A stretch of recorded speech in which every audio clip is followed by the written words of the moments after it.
함께 보실 하나님 말씀은 구약성경 나훔 1장입니다. 어제까지 미가서를 다 읽었고요. 오늘부터 나훔서를 읽게 되는데 나훔 1장의 말씀을 살펴보도록 하겠습니다. 나훔 1장은 1절부터 15절까지 그리 길지 않으므로 처음부터 끝까지 말씀을 함께 봉독하겠습니다. 나훔 1장 1절부터 15절까지 말씀, 구약성경 1299면 전후를 보시면 되겠습니다. 1절부터 함께 봉독합니다. 니느웨에 대한 경고, 곧 엘고스 사람 나훔의 묵시의 글이라. 여호와는 질투하시며 보복하시는 하나님이시라. 여호와는 보복하시며 진노하시되 자기를 거스르는 자에게 여호와는 보복하시며 자기를 대적하는 자에게 진노를 품으시며 여호와는 노하기를 더디하시며 권능이 크시며 벌받을 자를 결코 내버려 두지 아니하시느니라. 여호와의 길은 회오리 바람과 광풍에 있고 구름은 그의 발에 티끌이로다. 그는 바다를 꾸짖어 그것을 말리시며 모든 강을 말리시나니 바산과 갈멜이 쇠하며 레바논의 꽃이 시드는도다. 그로 말미암아 산들이 진동하며 작은 산들이 높고 그 앞에서는 땅 곧 세계와 그 가운데 있는 모든 것들이 솟아오르는도다. 누가 능히 그의 분노 앞에 서며 누가 능히 그의 진노를 감당하랴. 그의 진노가 불처럼 쏟아지니 그로 말미암아 바위들이 깨지는도다. 여호와는 선하시며 환난 날에 산성이시라. 그는 자기에게 피하는 자들을 아시느니라. 그가 범람하는 물로 그곳을 진멸하시고 자기 대적들을 흑암으로 쫓아내시리라. 너희는 여호와께 대하여 무엇을 꾀하느냐? 그가 온전히 멸하시리니 재난이 다시 일어나지 아니하리라. 가시덤불같이 엉클어졌고 술을 마신 것 같이 취한 그들은 마른 지푸라기 같이 모두 탈 것이거늘 여호와께서 악을 꾀하는 한 사람이 너희 중에 나와서 사악한 것을 권하는도다. 여호와께서 이같이 말씀하시기를 그들이 비록 강하고 많을지라도 반드시 멸절을 당하리니 그가 없어지리라. 내가 전에는 너를 괴롭혔으나 다시는 너를 괴롭히지 아니할 것이라. 이제 내게 지은 그의 멍에를 내가 깨뜨리고 내 결박을 끊으리라. 나 여호와가 내게 대하여 명령하였나니 내 이름이 다시는 전파되지 않을 것이라. 내가 내 신들의 집에서 새긴 우상과 부은 우상을 멸절하여 내 무덤을 준비하리니 이는 내가 쓸모없게 되었음이라. 볼지어다 아름다운 소식을 알리고 화평을 전하는 자의 발이 산 위에 있도다. 유다야 내 절기를 지키고 내 서원을 갚을지어다. 악인이 진멸되었으니 그가 다시는 내 가운데로 통행하지 아니하리로다 하시니라. 아멘.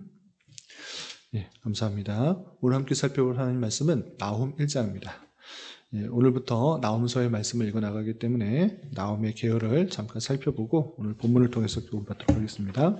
여러분들 갖고 계시는 11월 말씀일기 책자 앞부분에 보시면 소선지서의 여러 계열들이 나오는데 나훔서의 계열을 살펴보도록 하겠습니다. 14페이지 보시면 중간에 6에서 나훔의 계요가 나와 있습니다. 내용을 좀 보겠습니다. 선지자 나훔은 니느웨 백성을 회개로 이끌었던 자신의 선배 요나와는 대조적으로 아수르 제국의 수도 니느웨에게 멸망을 선포한다 했습니다. 니느웨에 대해서 경고하는 말씀은 두 개의 성경에 나오는데 하나는 요나고 또 다른 하나는 오늘 살펴보게 될 나훔인 것입니다. 요나는 하나님의 말씀을 전하여서 그 백성들이 회개하는 그 내용이 나오는데 그 내용과 대조적으로 나훔은 니느웨가 심판받아 멸망할 것이다 라는 대조적인 내용이 나온다라는 그런 말씀인 것입니다. 그래서 요나를 통하여서는 하나님께서 열방을 아끼시는 그 모습을 확인할 수가 있고 같은 지역이지만 그럼에도 불구하고 그 백성들이 온전히 회개하고 뉘우치지 않을 때, 계속 죄악 가운데 있을 때 그 결국이 어떠한지 잘 보여주고 있다. 이렇게 생각하시면 되겠습니다. 그래서 성경을 읽을 때 요나도 읽어야 되지만 함께 나훔도 읽어야지 성경을 또 균형 있게 잘 이해할 수 있는 것입니다. 그리고 내용을 보시면 니느웨 사람들은 자신들의 부흥을 잊어버렸고 하나님께서 그들이 회개하셨을 때 재앙을 내리지 않으셨는데 그들이 회개하고 부흥케 되었던 그 사실들을 잊어버린 것입니다. 시대적으로 대략적으로 150년 정도의 차이가 있는 것입니다. 150년 전에는 요나 선지자에 의해서 회개하고 뉘우쳐 재앙이 없어졌지만 재앙이 지나갔지만 150년이 지난 이때는 회개하지 않는 그 타락한 모습 가운데 있기 때문에 폭력과 우상 숭배와 교만으로 그 하나님의 심판을 받게 된다라는 그런 말씀인 것입니다. 그리고 1번 보시면 인물이 되어 있는데 이 책은 나훔의 묵시를 수록하고 있다라고 1장 1절에 분명히 표현되고 있는데 이 나훔이라는 사람은 뜻이 위로이고 하나님께서 위로하신다 또는 여호와의 위로라는 느헤미야 이름과 거의 어원적으로 같은 그런 뜻을 갖고 있다라는 것입니다. 그리고 그에 대하여는 고향이 엘고스라는 것 외에 아무것도 알려져 있지 않습니다. 그래서 엘고스 사람 나훔이라고 되어 있는데 그 외에는 자세한 설명이 없습니다. 그리고 엘고스라는 곳도 성경에 잘 등장하지 않는 그런 지명인 것입니다. 그렇지만 많은 성경학자들이 갈릴리 근처에 있는 작은 도시 중에 하나일 것이다 이렇게 생각하는 것입니다. 그래서 갈릴리 주변에 있는 엘고스 사람 나훔의 글이다 이렇게 생각하시면 되겠습니다. 그리고 활동연대, 이것을 활동연대와 또 기록연대가 언제인가 생각해 볼 때 아수르의 수도인 느느웨에 대해서 계속적으로 곧 심판이 임할 것이다 라는 그런 내용들이 있기 때문에 아수르가 멸망하기 직전인 BC 612년경에 쓰여졌을 것이다 이렇게 생각하는 것입니다. 그리고 이때는 스바냐 선지자와 예레미야 선지자가 함께 활동하였던 시대다라는 것들을 염두에 두고 읽어 나가시면 될 것입니다. 이렇게 분열 왕국 시대 많은 부패와 타락들이 있을 때 하나님께서는 많은 선지자를 통하여서 하나님의 뜻을 계속적으로 선포하고 있었다라는 사실들을 우리는 염두에 두면서 하나님께서 그 백성들을 향하신 그 놀라운 사랑, 애틋한 마음들도 함께 읽어 나가야 될 것입니다. 그리고 주제와 문학 구조 보시면 나훔은 일관되게 아수르의 수도 니느웨의 멸망을 선포합니다. 그래서 세 부분으로 나누면 1장에서는 니느웨의 멸망에 대해서 나오고 있고요. 그리고 2장에서는 니느웨의 멸망이 어떠한지 묘사하는 내용들로 되어 있고 3장에서는 멸망의 정당성, 니느웨가 왜 멸망해야 되는지 그 정당성에 대해서 또 부가적으로 설명하고 있다. 이렇게 생각하시면 되겠습니다. 그래서 나훔은 3장으로 되어 있는 대단히 짧은 내용이지만 아수르의 수도인 니느웨, 그들이 왜 멸망하게 되었는지 또 어떻게 멸망하게 되는지 그리고 멸망의 정당성에 대해서 나오고 있다. 이렇게 염두에 두시고 읽어나가시면 되겠습니다. 그럼 다시 본문으로 돌아오도록 하겠습니다. 본문 나훔 1장으로 돌아오면 1장 1절에 아까 처음에서 살펴본 것과 같이 니느웨에 관한 경고, 곧 엘고스 사람 나훔의 묵시 글이라 라고 하면서 글 전체의 성격을 분명히 드러내고 있습니다. 다른 나라에 대해서 말하는 것이 아니라 니느웨에 대해서 경고하는 말씀이다. 그리고 나훔이 하나님께 받은 말씀을 전하는 것이다. 이렇게 시작하고 있는 것입니다. 그러면서 2절부터 8절까지는 하나님이 어떤 분이신지를 잘 드러내고 있는 그런 표현이 있습니다. 하나님이 어떤 분이신가? 2절 보시면 여호와는 질투하시며 보복하시는 하나님이시라 라고 표현했습니다. 우리가 흔히 생각할 때 하나님은 인자하시고 자비가 많으시고 또 선하시고 긍휼이 많으시고 은혜의 하나님 이렇게만 생각하기 쉬운데 나훔 선지자는 하나님은 질투하시며 보복하시는 하나님이시다라고 선언하고 있는 것입니다. 그런데 이러한 성격은 그 하나님에 대해서 전체 성격을 잘 드러내기보다는 어떠한 사람들에게 질투하시고 어떠한 사람들에게 보복하시는 하나님이다라는 것들을 부가적으로 이렇게 설명하고 있는 것입니다. 보시면 2절 중반절입니다. 여호와는 보복하며 진노하시되 자기를 거스르는 자에게 여호와는 보복하시며 자기를 대적하는 자에게 진노를 품으신다라고 덧붙여 설명하고 있는 것입니다. 하나님은 인자와 자비, 사랑이 많으신 그런 분이심에도 불구하고 진노하고 또 질투하시고 보복하신다. 전체 성격을 대변하는 그런 모습이라기보다는 하나님을 대적하고 거스르는 사람에게 그런 성격을 드러내신다라는 것들을 강조하고 있는 것입니다. 또한 3절에서는 이런 표현도 있습니다. 여호와는 노하기를 더디하시며 권능이 크시지만 노하기를 더디하시고 권능 크시지만 그럼에도 불구하고 계속 읽어보시면 벌 받을 자를 결코 내버려 두지 아니하시느니라 라고 하면서 하나님의 특성상 노하기도 더디하시고 권능이 크시지만 벌 받을 자가 있다고 하면 그냥 놔두신 것이 아니라 반드시 노하시며 또 권능으로 그들을 다스리신다라는 것입니다.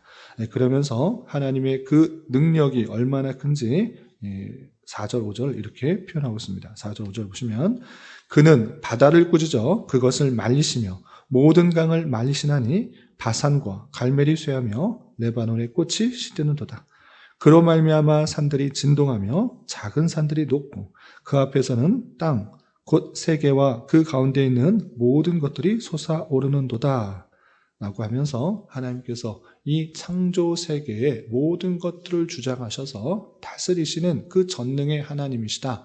하나님께서 어떤 도움이 필요한 것이 아니라 사람이 어떤 힘을 받아서 일하시는 것이 아니라 그 자체로서 모든 세계를 주장하시고 다스리시는 전능의 하나님이시기 때문에 그 벌받을 자, 여호와를 대적하고 여호와에게 보복하는 그 사람들, 대적하고 거스르는 자에게 하나님께서는 노하시고 질투하시고 또 보복하신다라는 것들을 강조하고 있는 것입니다. 그러면서 6절에 어느 누구도 하나님 앞에 올바로 설 수 없다라는 것들을 이렇게 표현하고 있습니다. 6절 누가 능히 그의 분노 앞에 서며 누가 능히 그의 진노를 감당하랴.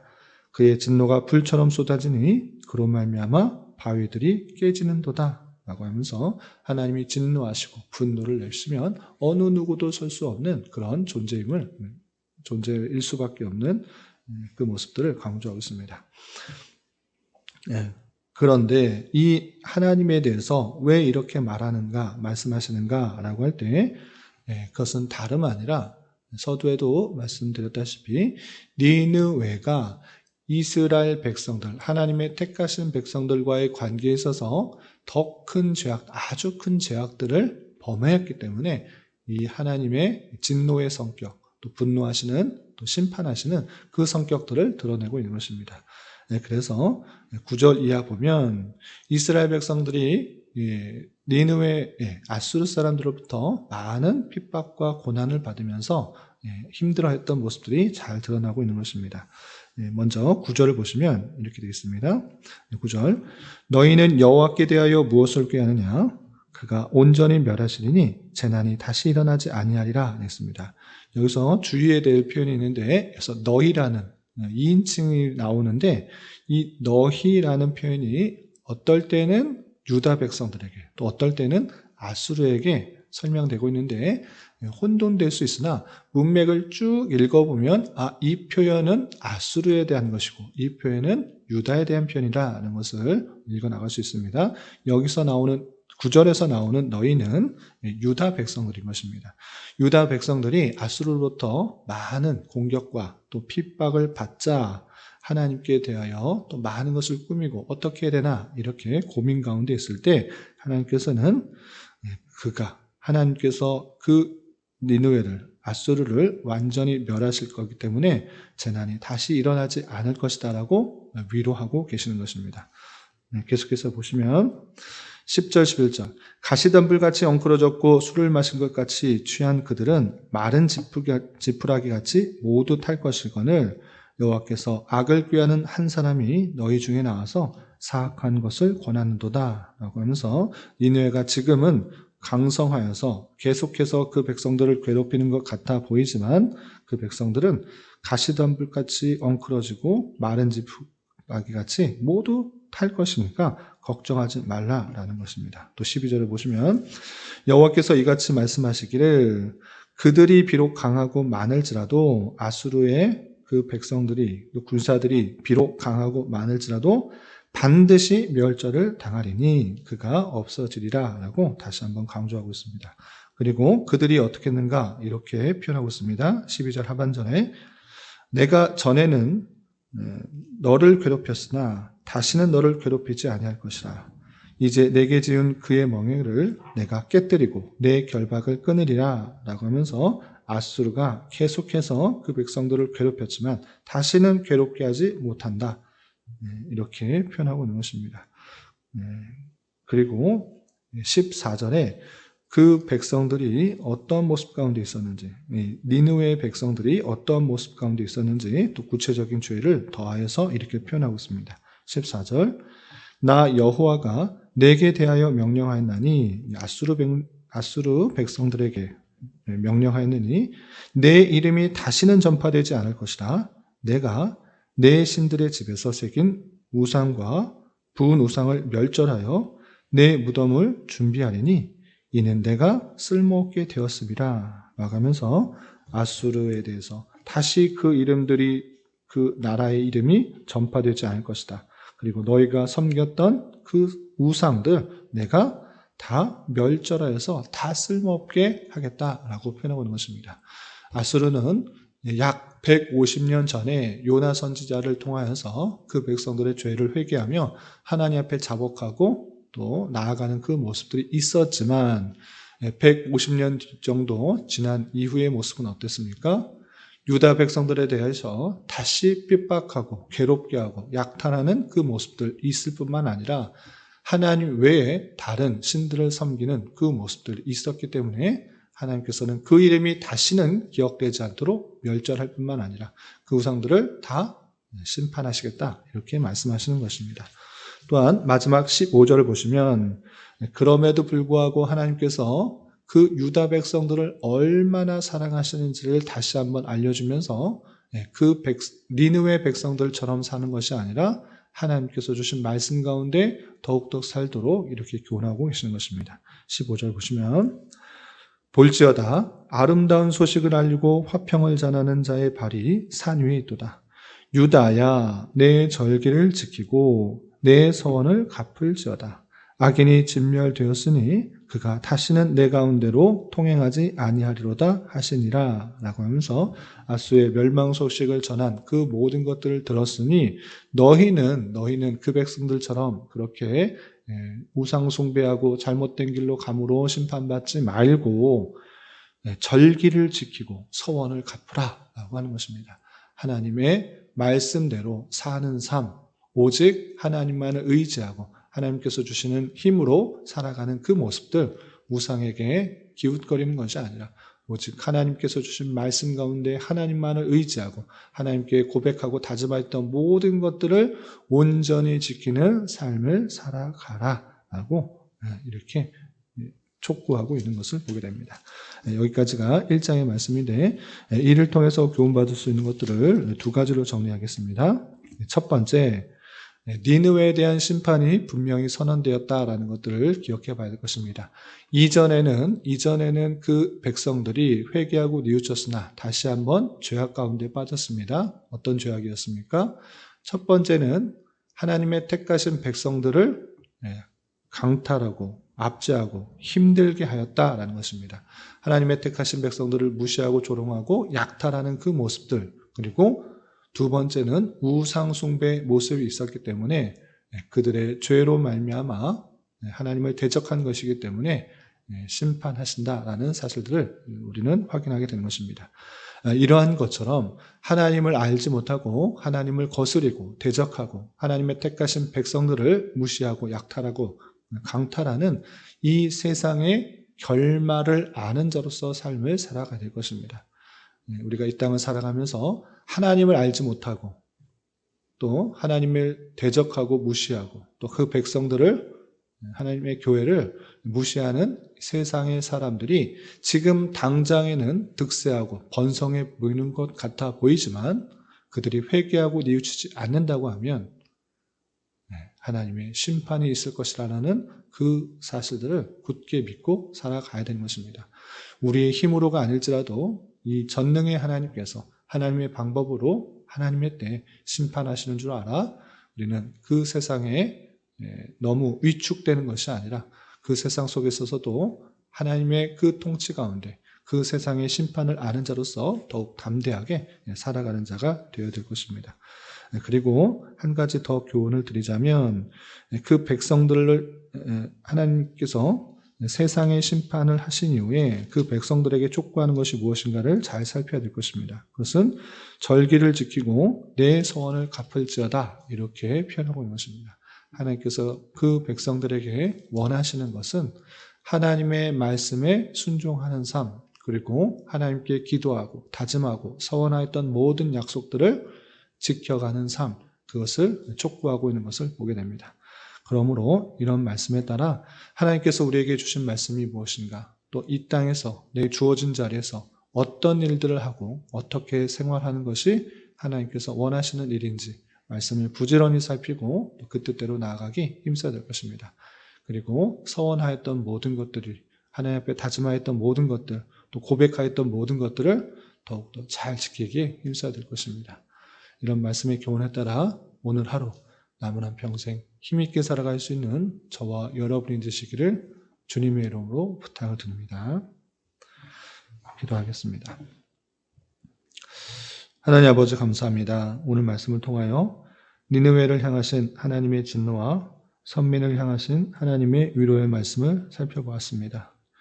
이런 말씀을 대하는 자로서 죄악에 대하여 질투하시며 보복하시는 하나님이신 줄 알아 삶과 죄악에 대하여 지적받을 때에 회개하기에 힘쓰는 자 되게 하여 주시고 하나님의 백성들에 대하여 핍박하였던 세상과 대적자들이 하나님의 심판을 받게 된다라는 말씀을 아는 자로서 때때로 받게 되는 핍박과 멸시, 조롱과 무시 속에서도 더욱더 힘을 내어 하나님의 말씀을 더 힘써 지키기에 노력하는 자 되게 하여 주시옵소서.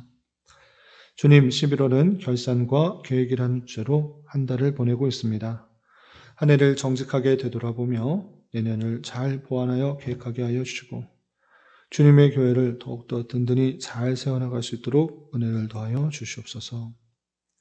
주님, 교회는 육체의 질병과 연약함으로 병원에 치료를 받는 여러 성도들과 그 가족들이 있사오니 주님 붙들어 주셔서 건강하게 잘 회복될 수 있도록 은혜를 더하여 주옵시며 가족의 전도와 신앙을 위해 직장과 사업장의 문제로 주님께 간절히 기도하는 여러 지체들이 있사오니 주님께서 그 모든 사항과 여건, 마음과 생각을 주장하여 주셔서 우리의 기대와 소망보다 훨씬 더 풍성한 것들로 채워주시는 하나님을 깊이 경험할 수 있는 기회 되도록 인도하여 주시옵소서. 이 시간 각자 간절하게 간구하는 기도 제목 주님께서 들으시고 가장 선한 것들로 응답하여 주시옵소서. 예수님의 이름으로 기도 올리옵나이다. 아멘.